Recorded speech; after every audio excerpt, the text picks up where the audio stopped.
ભગવદ્ ગીતાના 2000 વર્ષ સુધી ધર્મના નામે કોઈ સંપ્રદાય બન્યા ન હતા. તેથી ભગવદ્ ગીતા મજહબ મુક્ત છે, ધર્મ મુક્ત છે. એ વેળાએ વિશ્વ માનસમાં એક જ શાસ્ત્ર ગુંજી રહ્યું હતું, અને એ હતી ઉપનિષદના સારરૂપી ભગવદ્ ગીતા.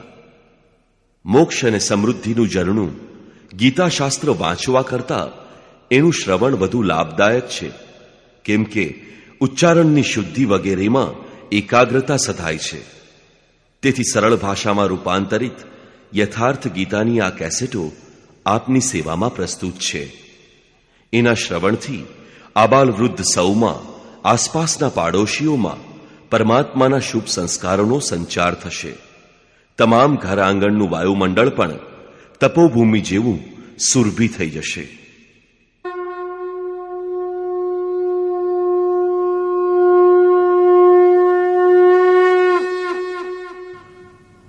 ઓમ શ્રી પરમાત્મને નમઃ. યથાર્થ ગીતા, શ્રીમદ ભગવદ્ ગીતા, અધ્યાય 8.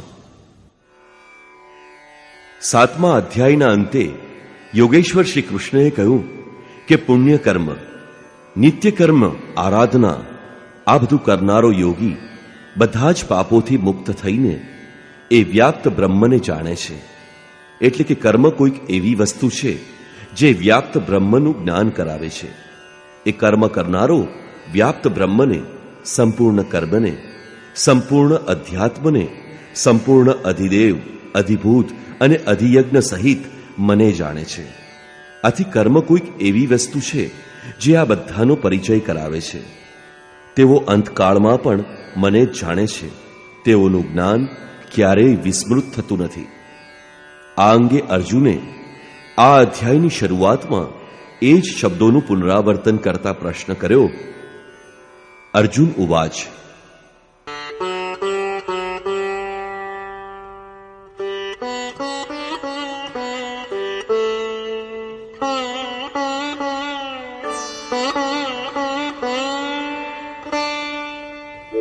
કિમ તદ્બ્રહ્મ કિમધ્યાત્મં કિમ કર્મ પુરુષોત્તમ અધિભૂતં ચ કિમ પ્રોક્તમ અધિદૈવં કિમુચ્યતે.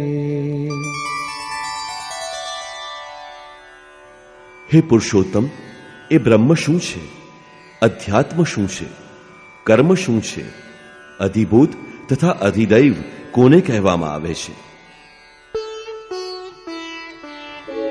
અધિયજ્ઞ કથમ કોત્ર દેહેસ્મિન મધુસૂદન પ્રયાણ કાલે ચ કથમ જ્ઞેયોસી નિયતાત્મભિઃ. હે મધુસૂદન, અહીં અધિયજ્ઞ કોણ છે અને આ શરીરમાં કેવી રીતે છે? એ નિશ્ચિત છે કે અધિયજ્ઞ એટલે યજ્ઞનો અધિષ્ઠાતા કોઈ એવો પુરુષ જે મનુષ્ય શરીરના આધારવાળો છે. સમાહિત ચિત્તવાળા પુરુષો અંત સમયે આપને કેવી રીતે જાણી શકે છે? આ સાતેય પ્રશ્નોના ક્રમવાર ઉત્તર આપવા માટે યોગેશ્વર શ્રી કૃષ્ણ બોલ્યા. શ્રી ભગવાન ઉવાચ: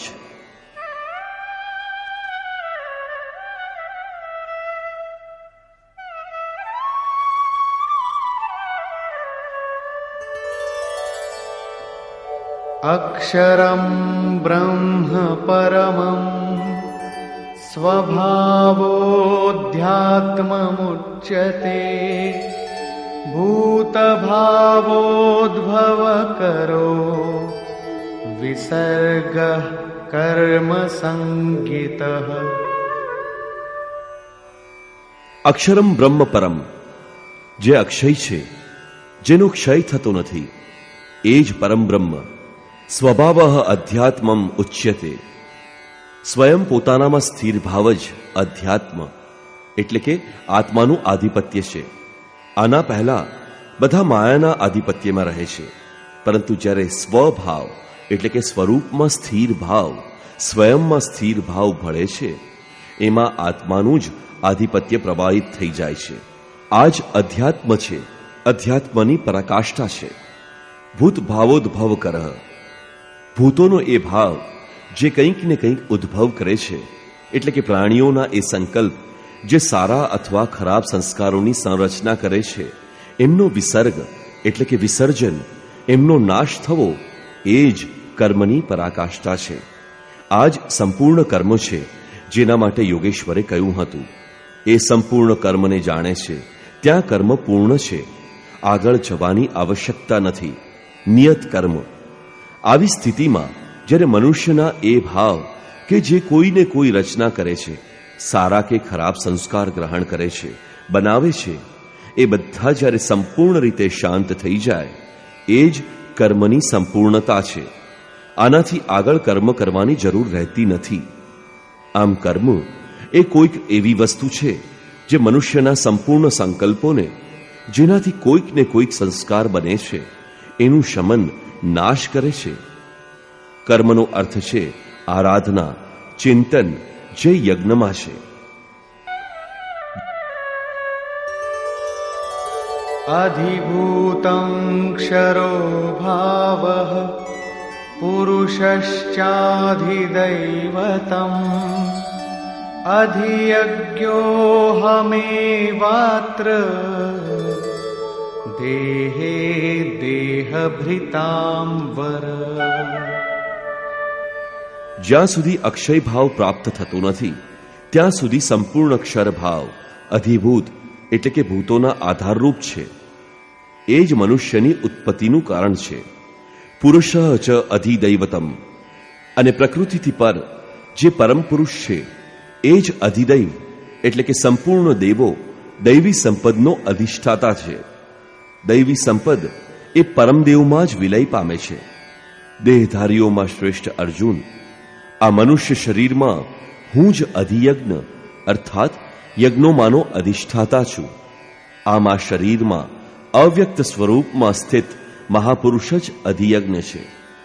યોગેશ્વર શ્રી કૃષ્ણ એક યોગી હતા. તેઓ સંપૂર્ણ યજ્ઞોના ભોગતા છે. અંતે યજ્ઞ એમાં પ્રવેશ પામી જાય છે, એ જ પરમ સ્વરૂપ પ્રાપ્ત થાય છે. આ પ્રમાણે અર્જુનના 6 પ્રશ્નોનું સમાધાન થયું. હવે છેલ્લો પ્રશ્ન કે ક્યારેય વિસ્મૃત નથી થતા, એ આપ અંતકાળમાં કેવી રીતે જાણી શકાવ છો? યોગેશ્વર શ્રી કૃષ્ણ કહે છે,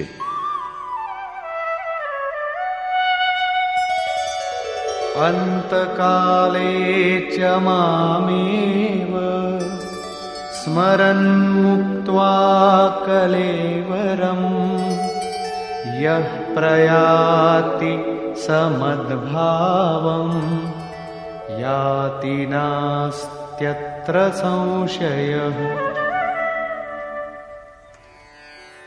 જે પુરુષ અંતકાળે એટલે કે મનના નિગ્રહ અને વિલય કાળમાં મારું જ સ્મરણ કરતો શરીરના સંબંધ છોડી અલગ થઈ જાય છે, તે મદભાવ સાક્ષાત મારા સ્વરૂપને જ પામે છે, એમાં સંશય નથી. શરીરનો નાશ થવો એ શુદ્ધ અંતકાળ નથી. મર્યા પછી પણ શરીરોનો ક્રમ પાછળ લાગેલો રહે છે. સંચિત સંસ્કારોનો સ્તર સમાપ્ત થઈ ગયા બાદ તરત જ મનનો નિગ્રહ થઈ જાય છે, અને એ મન પણ જ્યારે વિલીન થઈ જાય તો ત્યાં જ અંતકાળ છે. એ પછી દેહ ધારણ કરવો પડતો નથી. આ ક્રિયાત્મક છે, માત્ર કહેવાથી, વાર્તાક્રમથી નહીં સમજાય. જ્યાં સુધી વસ્ત્રોની જેમ શરીરનું પરિવર્તન થઈ રહ્યું હોય ત્યાં સુધી શરીરોનો અંત ક્યાં થાય? મનનો નિગ્રહ અને નિરુદ્ધ મનના વિલય કાળમાં જીવતે જીવત શરીરના સંબંધોનો વિચ્છેદ થઈ જાય છે. જો મર્યા પછી જ આ સ્થિતિ મળવાની હોત તો શ્રી કૃષ્ણ પણ પૂર્ણ ન હોત. એમણે કહ્યું કે અનેક જન્મોના અભ્યાસથી પ્રાપ્તિવાળો જ્ઞાની સાક્ષાત મારું સ્વરૂપ છે. હું તે છું અને તે મારામાં છે. તેનામાં અને મારામાં લેશ માત્ર પણ અંતર નથી. આ જીવતે જીવત પ્રાપ્તિ છે. ફરી ક્યારેય શરીર ન મળે એ જ શરીરનો અંત છે. આ તો ખરેખર શરીરના અંતનું ચિત્રણ થયું, જેના પછી જન્મ લેવો પડતો નથી. શરીરનો બીજો અંત મૃત્યુ છે, જે લોક પ્રચલિત છે, પરંતુ મૃત્યુ પછી ફરી જન્મ લેવો પડે છે.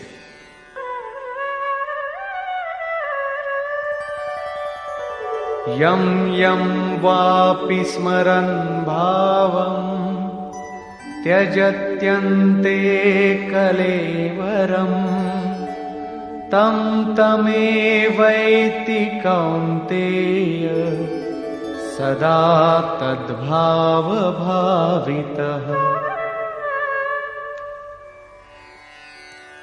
કૌંતે, મૃત્યુ સમયે મનુષ્ય જે કોઈ ભાવનું સ્મરણ કરતા કરતા શરીરનો ત્યાગ કરે છે એ એને જ પામે છે.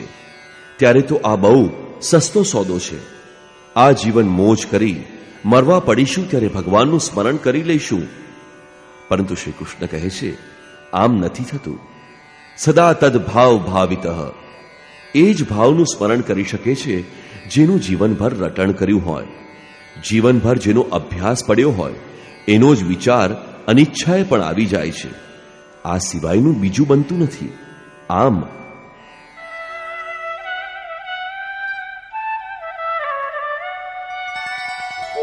તસ્માત્ સર્વેષુ કાલેષુ મામનુસ્મર યુધ્ય ચ મય્યર્પિતમનો બુદ્ધિઃ મામે વૈશ્યસ્ય સંશયમ. આથી અર્જુન, તું હર પળ મારું સ્મરણ કર અને યુદ્ધ કર. મારામાં અર્પિત મન અને બુદ્ધિવાળો તું નિસંદેહ મને જ પામીશ. સતત સ્મરણ અને યુદ્ધ એક સાથે કેવી રીતે શક્ય છે? એવું બની શકે કે સતત સ્મરણ અને યુદ્ધનું આ જ સ્વરૂપ હોય કે જય કનૈયા લાલ કી, જય ભગવાન કી કહેતા રહીએ અને બાણ અથવા તો તીર ચલાવતા રહીએ. પરંતુ સ્મરણના સ્વરૂપને આગલા શ્લોકમાં સ્પષ્ટ કરતા યોગેશ્વર કહે છે,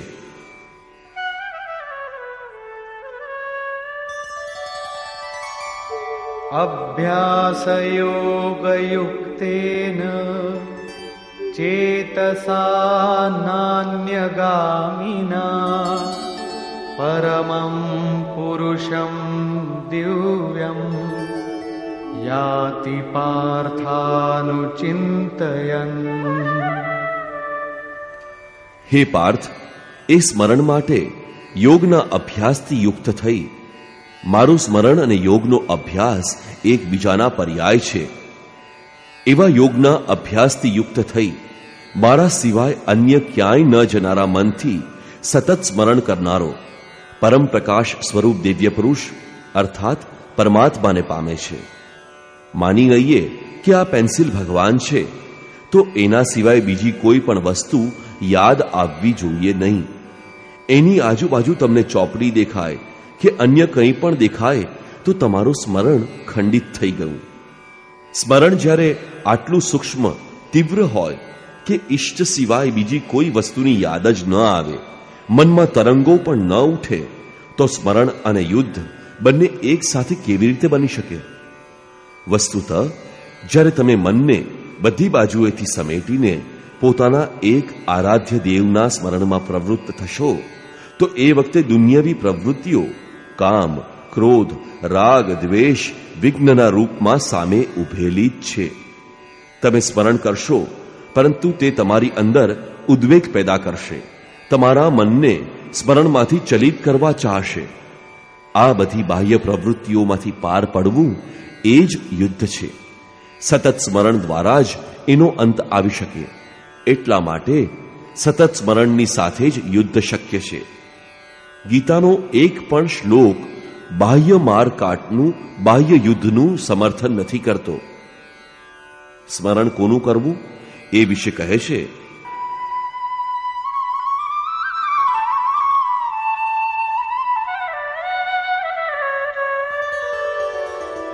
કવિં પુરાણમનુશાસિતારં અણોરણીયાવ સમનુસ્મરેત્યઃ સર્વસ્ય ધાતારમચિંત્ય રૂપં આદિત્યવર્ણં તમસ परस्तात्। એ યુદ્ધની સાથે એ પુરુષ સર્વજ્ઞ, અનાદિ, સર્વનો નિયંતા, સૂક્ષ્મથી પણ વધુ સૂક્ષ્મ, સર્વનું ધારણ પોષણ કરનાર, પરંતુ અચિંત્ય, એટલે કે જ્યાં સુધી મન અને મનના તરંગો છે ત્યાં સુધી તે દેખાતું નથી. મનના નિગ્રહ અને વિલય કાળમાં જ એ જણાય છે એવું અચિંત્ય, નિત્ય પ્રકાશ સ્વરૂપ અને અજ્ઞાન મોહથી પર એ પરમાત્માનું સ્મરણ કરે છે. આગળ કહ્યું મારું ચિંતન કરે છે, અહીં કહે છે પરમાત્માનું. આમ એ પરમાત્માના સ્મરણ ધ્યાનનું માધ્યમ તત્વસ્થિત મહાપુરુષ છે. એ જ ક્રમમાં પ્રયાણ કાલે મનસાચલેન ભક્ત્યા યુક્તો યોગ બલેન ચૈવ ભ્રુવોર્મધ્યે પ્રાણમાવેશ્ય સમ્યક સતમ પરમ પુરુષમુપૈતિ દિવ્યમ. જે સતત એ પરમાત્માનું સ્મરણ કરે છે એ ભક્તિયુક્ત પુરુષ પ્રયાણ કાળે મનની વિલીન અવસ્થા કાળમાં યોગ બળથી અર્થાત એ નિયત કર્મના આચરણ દ્વારા ભ્રુકુટીની મધ્યમાં પ્રાણને સારી રીતે સ્થિર કરી, પ્રાણ અપાનને સારી રીતે સમ કરીને, એટલે કે ન અંદરથી ઉદ્વેગ ઉત્પન્ન થાય, ન બાહ્ય સંકલ્પવાળું હોય, સત રજ તમ સારી રીતે શાંત હોય, ધ્યાન ઇષ્ટમાં જ સ્થિર હોય, એ સમયે એ અચળ મન એટલે કે સ્થિર બુદ્ધિવાળા પુરુષ એ દિવ્ય પુરુષ પરમાત્માને પામે છે. સતત યાદ રાખવાનું કે એ એક પરમાત્માની પ્રાપ્તિનું વિધાન યોગ છે. એના માટે નિયત ક્રિયાનું આચરણ જ યોગ ક્રિયા છે, જેનું સવિસ્તાર વર્ણન યોગેશ્વરે 4 અને 6 અધ્યાયમાં કરી દીધું છે. હમણાં એમણે કહ્યું નિરંતર મારું જ સ્મરણ કરો. કેવી રીતે કરવું? તો આવી યોગ ધારણામાં સ્થિર રહીને કરવાનું છે. આમ કરનારો દિવ્ય પુરુષને પરમાત્માને પ્રાપ્ત કરે છે, જે ક્યારેય ભૂલાતો નથી. અહીં તમે અંત સમયે કેવી રીતે યાદ આવો છો એ પ્રશ્નનું નિરાકરણ થયું. પામવા યોગ્ય પદનું ચિત્રણ જુઓ, જે ગીતામાં દરેક સ્થળે આવ્યું છે. યદક્ષરં વેદવિદો વદન્તિ વિશન્તિ યદ્યતયો વીતરાગા યદિચ્છન્તો બ્રહ્મચર્યં ચરન્તિ તત્તે પદમ સંગ્रहेण પ્રવક્ષ્યે. વેદવિદ અર્થાત અવિદિત તત્વને પ્રત્યક્ષ જાણનારા લોકો જે પરમપદને અક્ષરમ અક્ષય કહે છે, વિરક્ત મહાત્મા જેમાં પ્રવેશ માટે પ્રયત્નશીલ રહે છે, જે પરમપદને ઈચ્છનારા બ્રહ્મચર્યનું પાલન કરે છે. બ્રહ્મચર્યનો અર્થ અહીં માત્ર જનનેન્દ્રિયનો નિગ્રહ જ નહીં, પણ બ્રહ્મ આચરતી સ બ્રહ્મચારી, બાહ્ય સંબંધોને મનમાંથી ત્યાગી બ્રહ્મનું નિરંતર ચિંતન સ્મરણ એ જ બ્રહ્મચર્ય છે. જે બ્રહ્મનું દર્શન કરાવી એમાં જ સ્થાન અપાવી શાંત થઈ જાય છે. આ આચરણથી ઇન્દ્રિય સંયમ જ નહીં, બલકે સકળ ઇન્દ્રિયો સંયમશીલ બની જાય છે. આ રીતે જે બ્રહ્મચર્યનું પાલન કરે છે, જે હૃદયમાં રાખવા યોગ્ય છે, ધારણ કરવા યોગ્ય છે, એ પદને હું તારા માટે કહીશ. એ પદ શું છે, કેવી રીતે પ્રાપ્ત કરી શકાય છે, એ વિશે યોગેશ્વર શ્રી કૃષ્ણ કહે છે.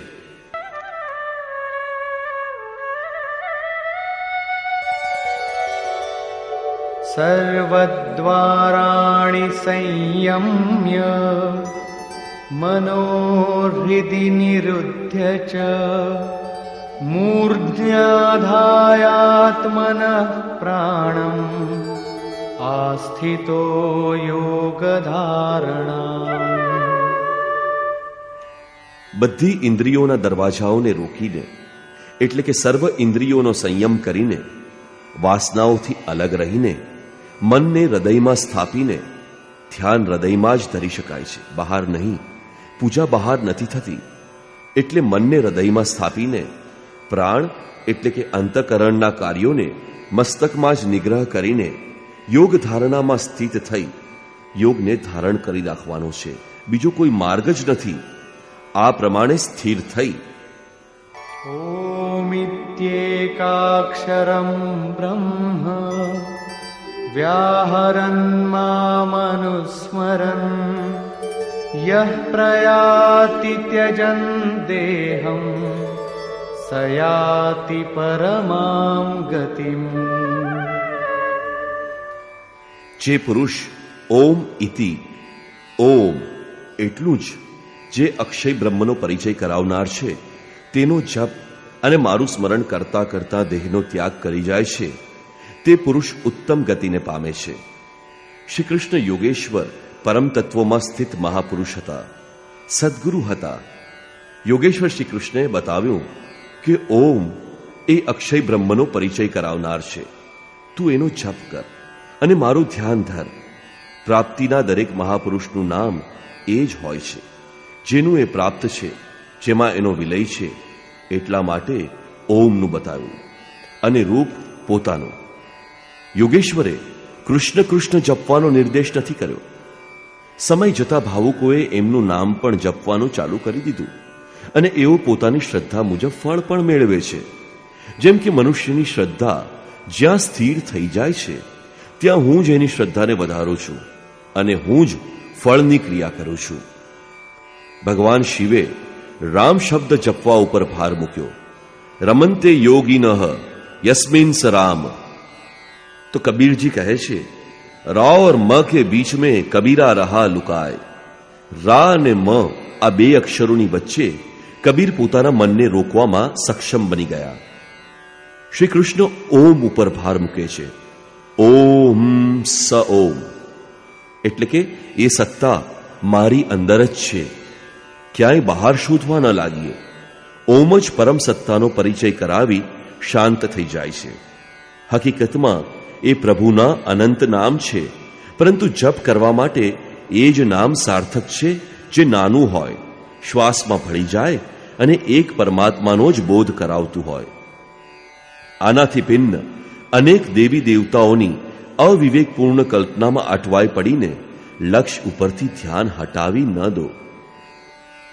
પૂજ્ય મહારાજજી કહેતા રહેતા કે મારું રૂપ જુઓ અને શ્રદ્ધાનુસાર કોઈ પણ 2 કે અઢી અક્ષરનું નામ ઓમ, રામ, શિવમાંથી કોઈ એક લો, એનું સ્મરણ કરો અને એના જ અર્થ સ્વરૂપ ઈષ્ટના સ્વરૂપનું ધ્યાન કરો. ધ્યાન સદગુરુનું જ ધરી શકાય છે. તમે રામ, કૃષ્ણ અથવા વિતરાગ વિષય વા ચિત્તમ વિરક્ત મહાત્માઓ અથવા યથાભિમત ધ્યાનાદ્વા કોઈનું પણ સ્વરૂપ પકડો, તેવો અનુભવમાં તમને મળશે અને તમારા સમકાલીન કોઈ સદગુરુ તરફ વાળશે. એમના માર્ગદર્શનથી તમે ધીમે ધીમે પ્રકૃતિના ક્ષેત્રથી પાર થતા જશો. હું પણ શરૂઆતમાં એક દેવતા કૃષ્ણના વિરાટ રૂપના ચિત્રનું ધ્યાન ધરતો હતો, પરંતુ પૂજ્ય મહારાજજીના અનુભવી પ્રવેશની સાથે તે શાંત થઈ ગયું. પ્રારંભિક સાધક નામ તો જપે છે, પરંતુ મહાપુરુષના સ્વરૂપનું ધ્યાન ધરતા ખચકાય છે. તેઓ પોતે કેળવેલી માન્યતાઓનો પૂર્વગ્રહ છોડી શકતા નથી. તેઓ કોઈ બીજા દેવનું ધ્યાન ધરે છે, જેનો યોગેશ્વર શ્રી કૃષ્ણએ નિષેધ કર્યો છે. એટલે સંપૂર્ણ સમર્પણ ભાવ સાથે કોઈ અનુભવી મહાપુરુષનું શરણું લો. પુણ્ય પુરુષાર્થ સબળ બનતા જ કુતર્કોનો નાશ થશે અને યોગ્ય ક્રિયામાં પ્રવેશ મળી જશે. યોગેશ્વર શ્રી કૃષ્ણના મતાનુસાર આ પ્રકારે ઓમનો જપ અને પરમાત્મા સ્વરૂપ સદગુરુના સ્વરૂપનું નિરંતર સ્મરણ કરવાથી મનનો નિગ્રહ અને વિલય થઈ જાય છે અને એ જ ક્ષણે શરીરના સંબંધમાંથી મુક્તિ મળે છે. કેવળ મરવાથી શરીર પીછો છોડતું નથી.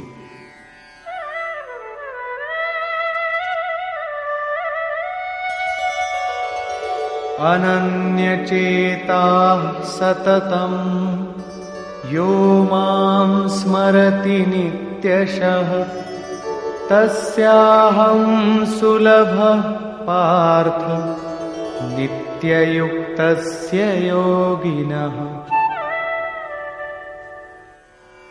મારા સિવાય અન્ય કોઈ ચિત્તમાં છે જ નહીં, તે અન્ય કોઈનું સ્મરણ ન કરતા એટલે કે અનન્ય ભાવથી સ્થિર થઈ જે નિરંતર મારું સ્મરણ કરે છે તે સર્વદા મારાથી યુક્ત પુરુષને હું સુલભ છું. આપ સુલભ થવાથી શું મળશે?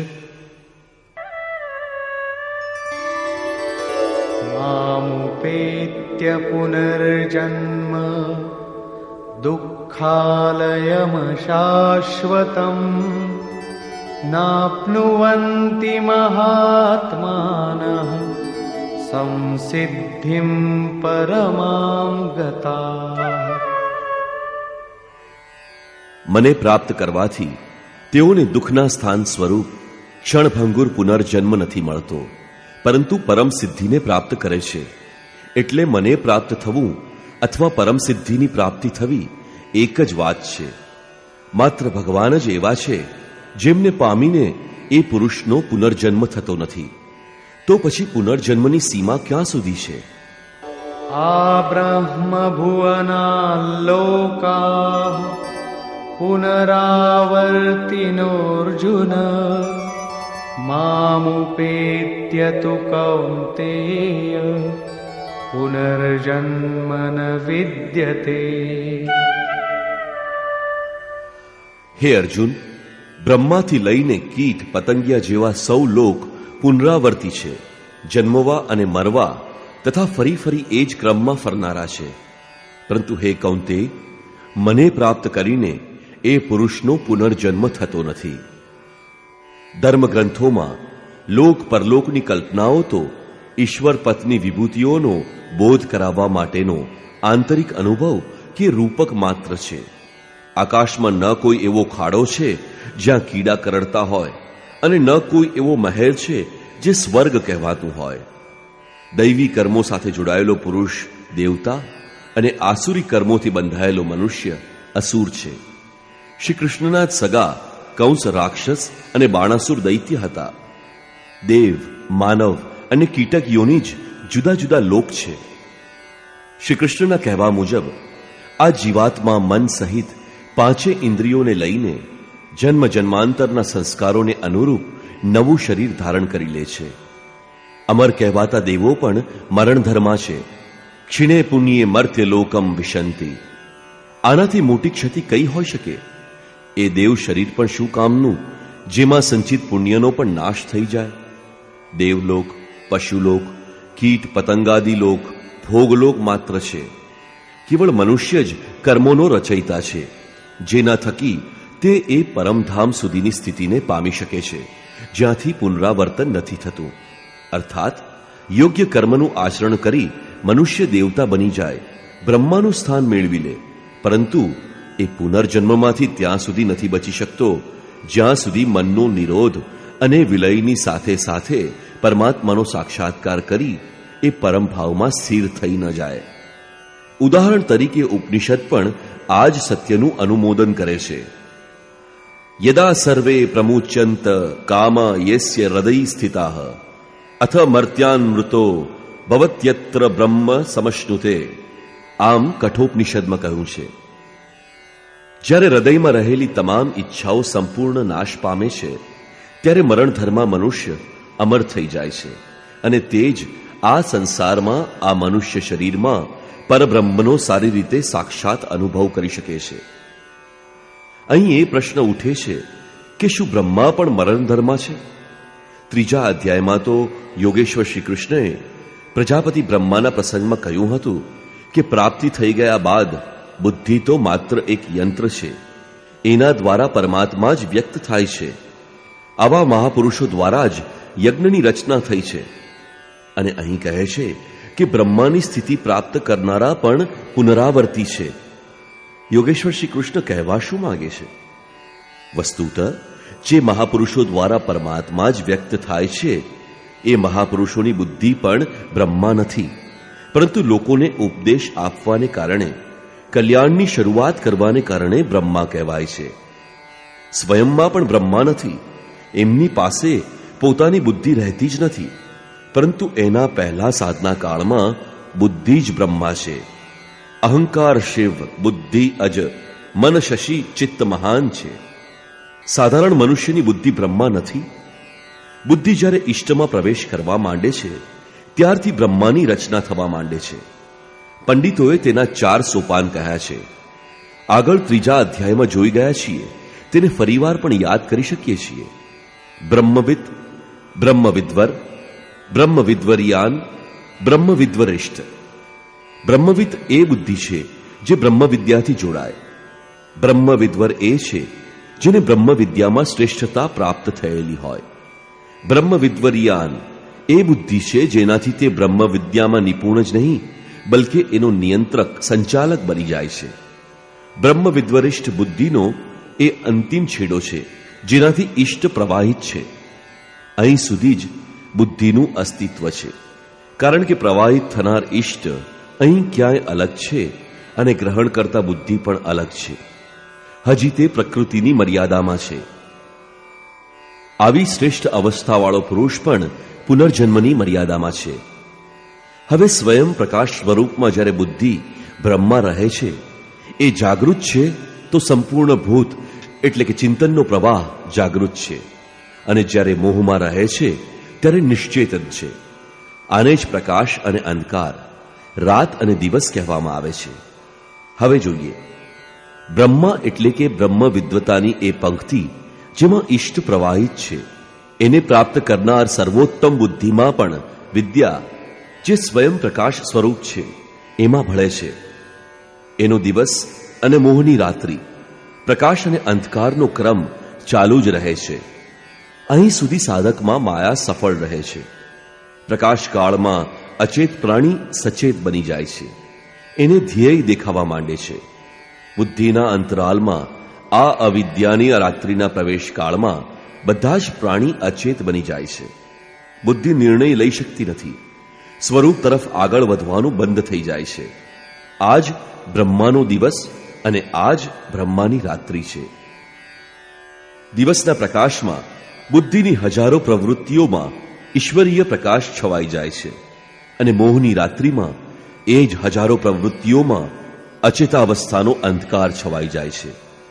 શુભ અને અશુભ, વિદ્યા અને અવિદ્યા, આ બંને પ્રવૃત્તિઓ સંપૂર્ણ શાંત થઈ જાય ત્યારે, એટલે કે અચેત અને સચેત, રાત્રિમાં વિલીન અને દિવસમાં ઉત્પન્ન બંને પ્રકારના ભૂતોનો સંકલ્પ પ્રવાહનો નાશ થઈ જવાથી એ અવ્યક્ત બુદ્ધિથી પણ પર શાશ્વત અવ્યક્ત ભાવ પ્રાપ્ત થાય છે. તે ફરી ક્યારેય નાશ પામતો નથી. ભૂતોની અચેત અને સચેત બંને પરિસ્થિતિઓ મટી જાય ત્યારે જ એ સનાતન ભાવ પ્રાપ્ત થાય છે. બુદ્ધિની ઉપરયુક્ત 4 અવસ્થાઓ પ્રાપ્ત કરનારો પુરુષ જ મહાપુરુષ છે. એના અંતરાલમાં બુદ્ધિ નથી. બુદ્ધિ પરમાત્માના યંત્ર જેવી બની ગઈ છે, પરંતુ લોકોને તે ઉપદેશ આપે છે, નિશ્ચયપૂર્વક પ્રેરણા આપે છે. એથી એનામાં બુદ્ધિ પ્રતીત થાય છે, પરંતુ તે બુદ્ધિના સ્તરથી પર છે. એ પરમ અવ્યક્ત ભાવમાં જ સ્થિત છે. એનો પુનર્જન્મ નથી થતો, પરંતુ એ અવ્યક્તની પરિસ્થિતિની પહેલા જ્યાં સુધી એની પાસે સ્વબુદ્ધિ છે, જ્યાં સુધી એ બ્રહ્મા છે ત્યાં સુધી તે બ્રહ્મા છે. એ પુનર્જન્મની સીમામાં જ છે. આ તથ્યો ઉપર પ્રકાશ ફેંકતા યોગેશ્વર શ્રી કૃષ્ણ કહે છે,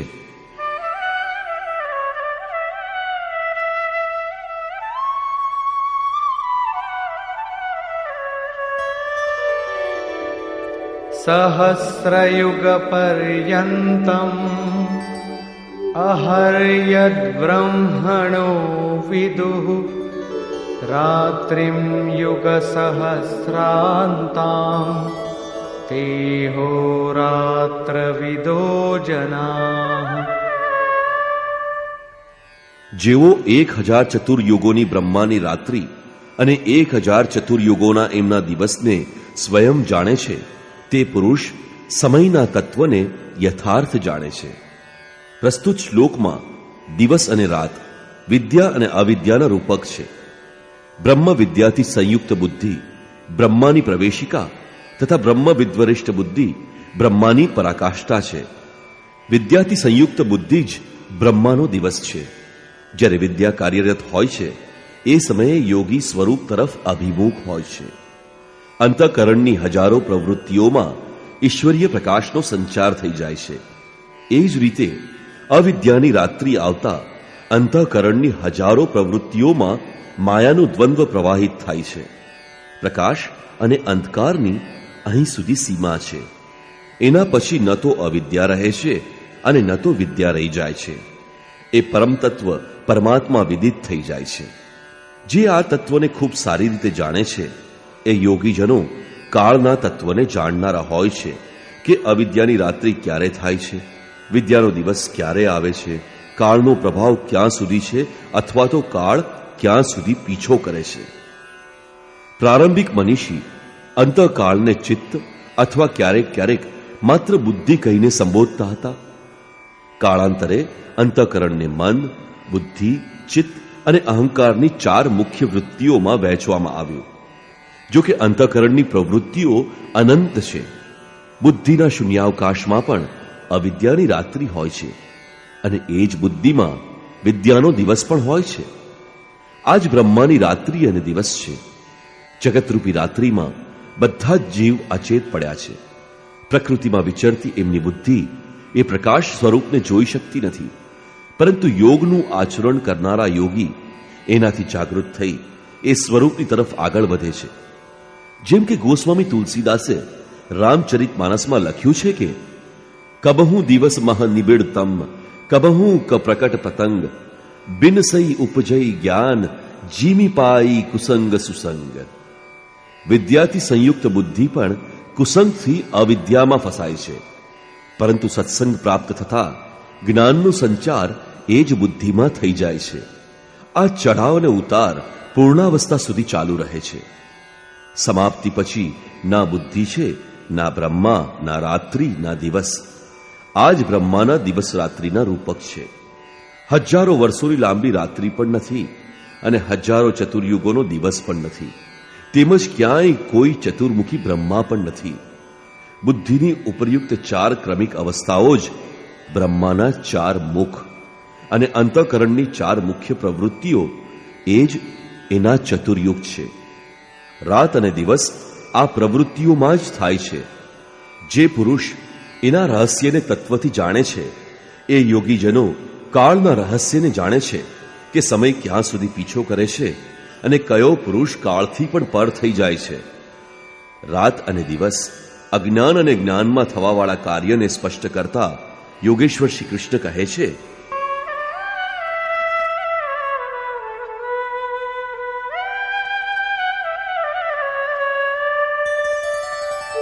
अव्यक्ताद्व्यक्तयः सर्वाः प्रभवन्त्यः रागमे रात्र्यागमे प्रलीयन्ते तत्रैवाव्यक्तसंज्ञके. બ્રહ્માના દિવસની શરૂઆતમાં એટલે કે જ્ઞાનના દૈવી સંપત્તિના પ્રારંભે બધા જ પ્રાણી અવ્યક્ત બુદ્ધિમાં જાગૃત થઈ જાય છે અને રાત્રિની શરૂઆતમાં એ જ અવ્યક્ત અદ્રશ્ય બુદ્ધિમાં જાગૃતિનું સૂક્ષ્મ તત્વ અચેતન બની જાય છે. અજ્ઞાનની રાત્રિમાં તે પ્રાણીઓ પરમ સ્વરૂપને સ્પષ્ટ જોઈ શકતા નથી, પરંતુ એનું અસ્તિત્વ તો રહે જ છે. જાગૃત હોવાનું અને અચેતન હોવાનું માધ્યમ એ બુદ્ધિ છે, જે સર્વમાં અવ્યક્ત રહે છે, દ્રષ્ટિગોચર નથી થતી.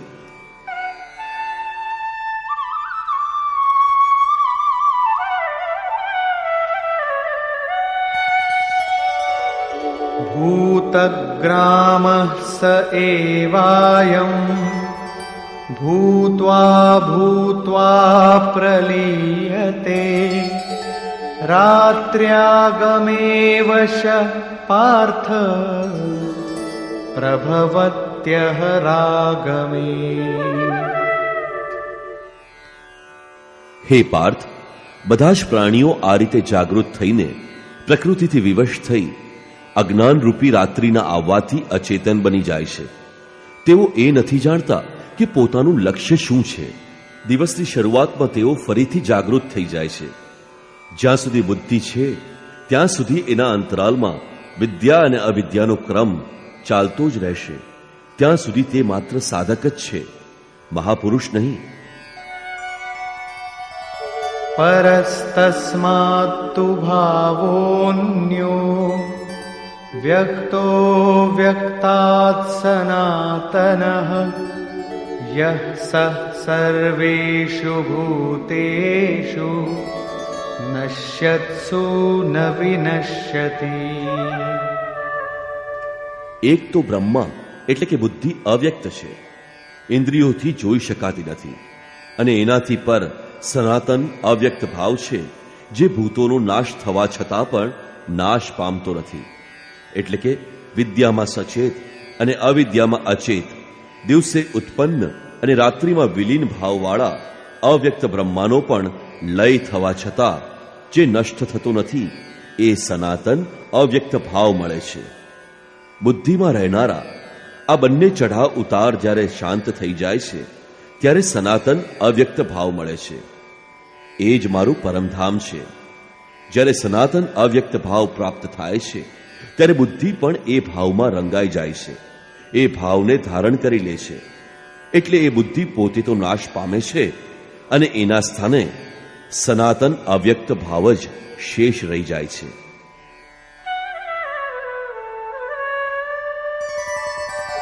अव्यक्तोऽक्षर इत्युक्तः तमाहुः परमां गतिं यं प्राप्य न निवर्तन्ते तद्धाम परमं मम. એ સનાતન અવ્યક્ત ભાવને અક્ષર અર્થાત અવિનાશી કહેવામાં આવે છે. એને જ પરમગતિ કહેવામાં આવે છે, અને એ જ મારું પરમધામ છે, જે મેળવીને મનુષ્ય ક્યારેય પાછો આવતો નથી, એનો પુનર્જન્મ થતો નથી. આ સનાતન અવ્યક્ત ભાવની પ્રાપ્તિનું વિધાન બતાવતા કહ્યું કે પુરુષ સ પર પાર્થ ભક્ત્યા લભ્યસ્ત્વનન્યયા યસ્યાંતસ્થાની ભૂતાની येन सर्वमिदं ततम्. હે પાર્થ, જે પરમાત્માની અંદર સંપૂર્ણ ભૂતો છે, જેનાથી સંપૂર્ણ જગત વ્યાપ્ત છે, સનાતન અવ્યક્ત ભાવવાળો એ પરમ પુરુષ અનન્ય ભક્તિથી પ્રાપ્ત થવા યોગ્ય છે. અનન્ય ભક્તિનો અર્થ એ છે કે પરમાત્મા સિવાય અન્ય કોઈનું સ્મરણ ન કરતા તેની સાથે જ પરમાત્મા સાથે જ જોડાઈ જવું. અનન્ય ભાવથી જોડાયેલા પુરુષ પણ ક્યાં સુધી પુનર્જન્મની સીમામાં છે અને પુનર્જન્મના ફેરામાંથી તેઓ ક્યારે મુક્ત થાય છે, એ વિશે યોગેશ્વર કહે છે.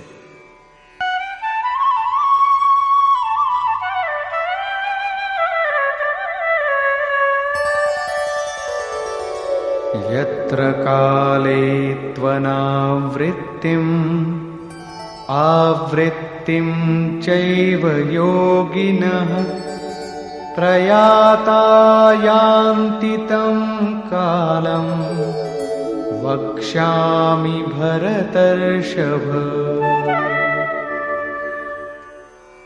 હે અર્જુન, જે કાળમાં શરીર ત્યાગીને ગયેલ યોગીજન પુનર્જન્મ પામતા નથી, અને જે કાળમાં શરીર ત્યાગવા છતાં પણ પુનર્જન્મ પામે છે, એ કાળનું હું હવે વર્ણન કરું છું.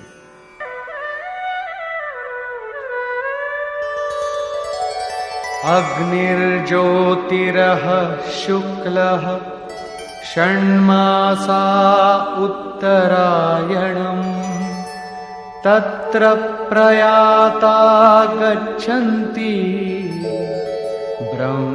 બ્રહ્મવિદો જનાઃ. શરીર સંબંધનો ત્યાગ કરતી વખતે જેની સમક્ષ પ્રજ્વલિત જ્યોતિર્મય અગ્નિ સળગી રહ્યો હોય, દિવસનો પ્રકાશ ફેલાઈ રહ્યો હોય, સૂર્ય ચમકી રહ્યો હોય, શુક્લ પક્ષનો ચંદ્ર વધી રહ્યો હોય, ઉત્તરાયણનું નિરભ્ર અને સુંદર આકાશ હોય, એ કાળે પ્રયાણ કરવાવાળા બ્રહ્મવેત્તા યોગીજન બ્રહ્મને પામે છે. અગ્નિ બ્રહ્મ તેજનું પ્રતીક છે. દિવસ જ્ઞાનનો પ્રકાશ છે. શુક્લ પક્ષ નિર્મળતાનું દ્યોતક છે.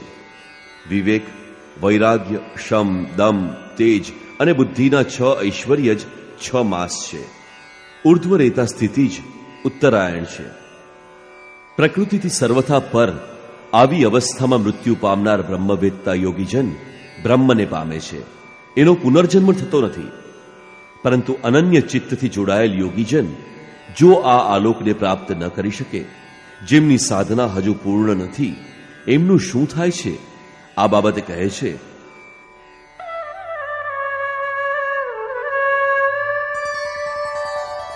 ધૂમો રાત્રિસ્તથા કૃષ્ણઃ ષण्मासा દક્ષિણાયનમ તત્ર ચાંદ્રમસં જ્યોતિ યોગી પ્રાપ્ય નિવર્તતે. જેના પ્રણય કાલમાં ધુમાડો ફેલાઈ રહ્યો હોય, યોગાગ્નિ હોય, એટલે કે અગ્નિ યજ્ઞ પ્રક્રિયામાં જોવા મળતો અગ્નિ હોય, પરંતુ ધુમાડાથી ઢંકાયેલી અજ્ઞાનની રાત્રિ હોય, અંધારું હોય, કૃષ્ણ પક્ષનો ચંદ્ર ક્ષીણ થઈ રહ્યો હોય, ગાઢ અંધકાર વ્યાપેલ હોય, ષડ વિકારો એટલે કે કામ, ક્રોધ, લોભ, મોહ, મદ અને મત્સરથી યુક્ત દક્ષિણાયન એટલે કે બહિર્મુખી હોય, જે પરમાત્માના પ્રવેશથી હજી બહાર છે, એ યોગીને પુનર્જન્મ લેવો પડે છે. તો શું શરીરની સાથે એ યોગીની સાધના પણ નાશ પામે છે? એ વિશે યોગેશ્વર શ્રી કૃષ્ણ કહે છે, શુક્લ કૃષ્ણે ગતિ હેતે જગત શાશ્વતે મતે એકયા યાત્યનાવૃત્તિમ અન્યયા વર્તતે પુનઃ. ઉપરયુક્ત શુક્લ અને કૃષ્ણ બંને પ્રકારની ગતિ જગતમાં શાશ્વત છે, એટલે કે સાધનાનો વિનાશ ક્યારેય થતો નથી. એક શુક્લ અવસ્થામાં પ્રયાણ કરવાવાળો પાછો ન આવવાની પરમ ગતિને પ્રાપ્ત કરે છે, અને બીજી અવસ્થામાં જેમાં ક્ષીણ પ્રકાશ અને હજુ અંધકાર છે, એવી અવસ્થામાં ગયેલ પાછો ફરે છે, ફરી જન્મ લે છે. જ્યાં સુધી પૂર્ણ પ્રકાશ નથી મળતો ત્યાં સુધી તેને ભજન કરવાનું છે. પ્રશ્ન પૂરો થયો. હવે તેના સાધન ઉપર ફરી ભાર મૂકતા કહ્યું કે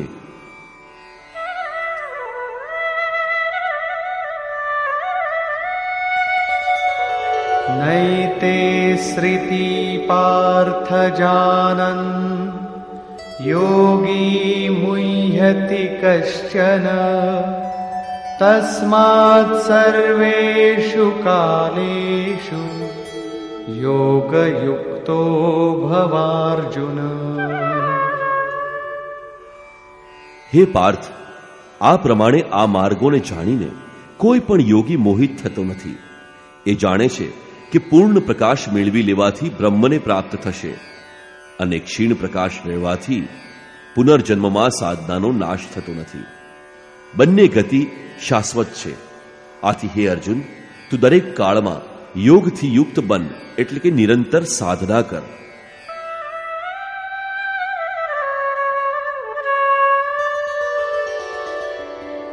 વેદેષુ યજ્ઞેષુ તપસ્સુ ચૈવ દાનેષુ યત પુણ્યફલં પ્રદિષ્ટં અત્યેતિ તત્સર્વમિદં વિદિત્વા યોગી પરમ સ્થાનમુપૈતિ ચાદ્યમ. એને સાક્ષાત્કાર સહિત જાણીને, માનીને નહીં, એને સાક્ષાત્કાર સહિત જાણીને યોગી વેદ, યજ્ઞ, તપ અને દાનના પુણ્ય ફળોને નિસંદેહ ઓળંગી જાય છે અને સનાતન પરમ પદને પામે છે.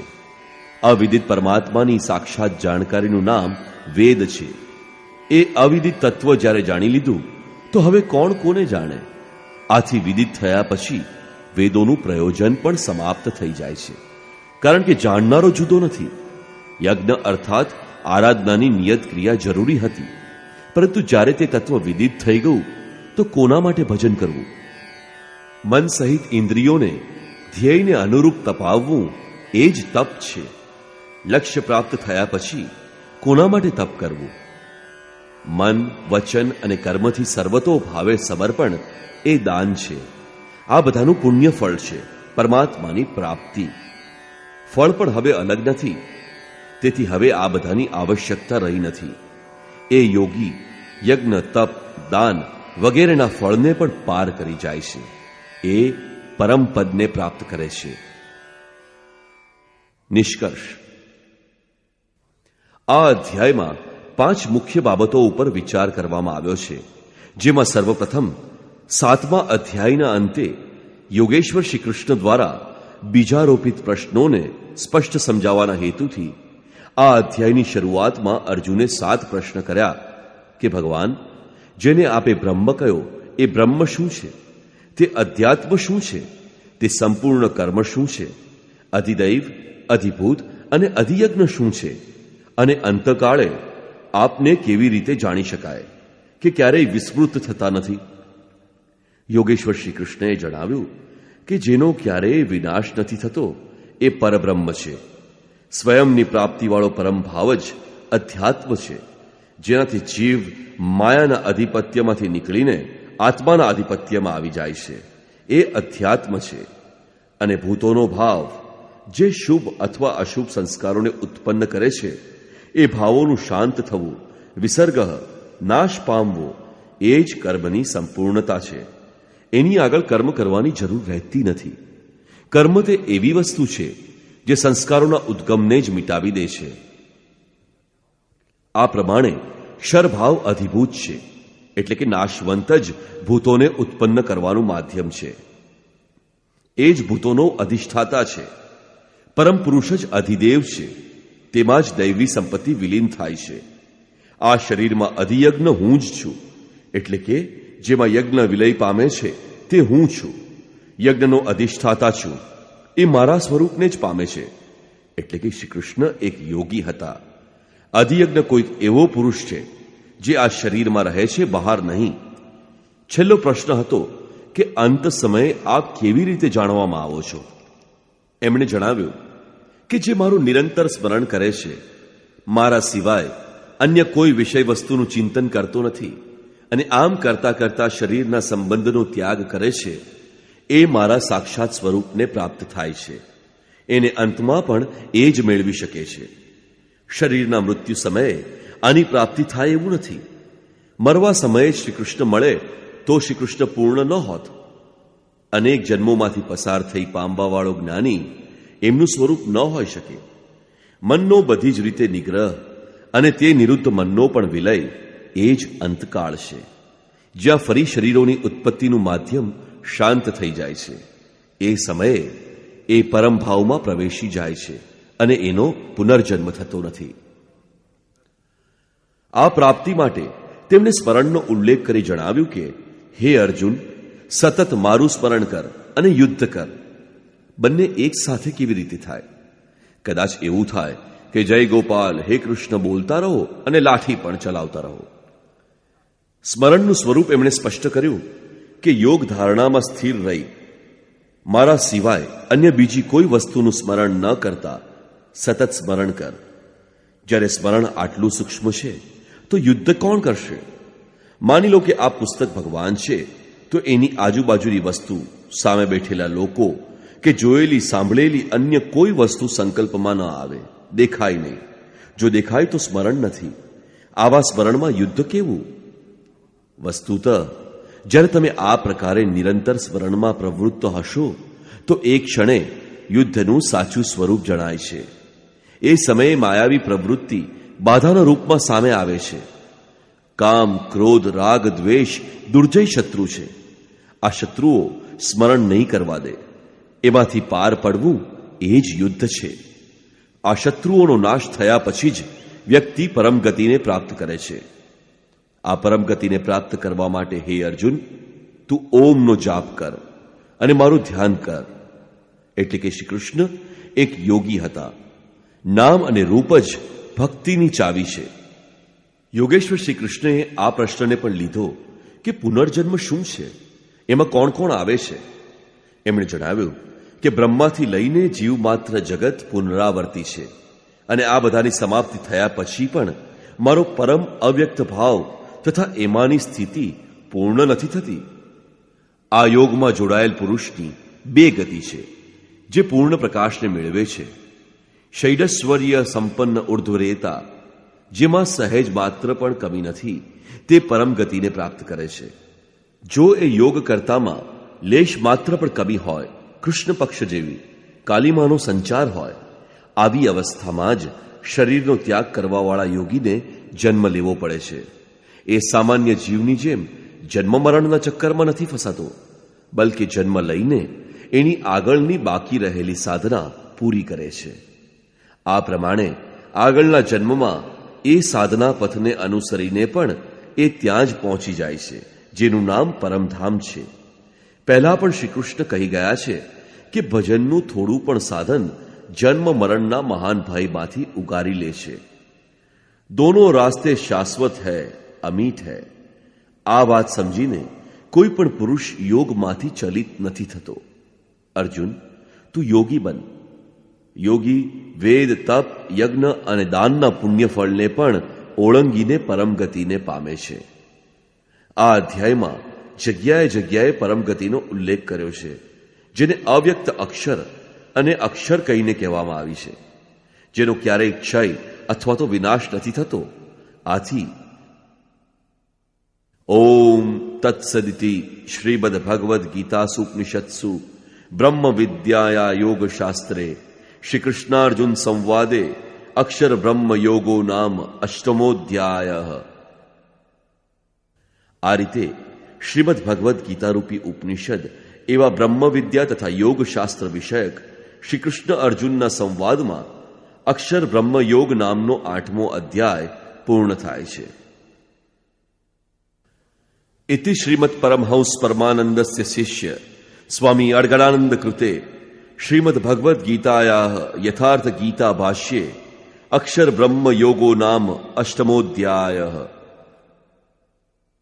આ પ્રમાણે શ્રીમદ પરમહંસ પરમાનંદજીના શિષ્ય સ્વામી અડગડાનંદ કૃત શ્રીમદ ભગવદ્ ગીતાના યથાર્થ ગીતા ભાષ્યમાં અક્ષર બ્રહ્મયોગ નામનો 8મો અધ્યાય પૂરો થાય છે.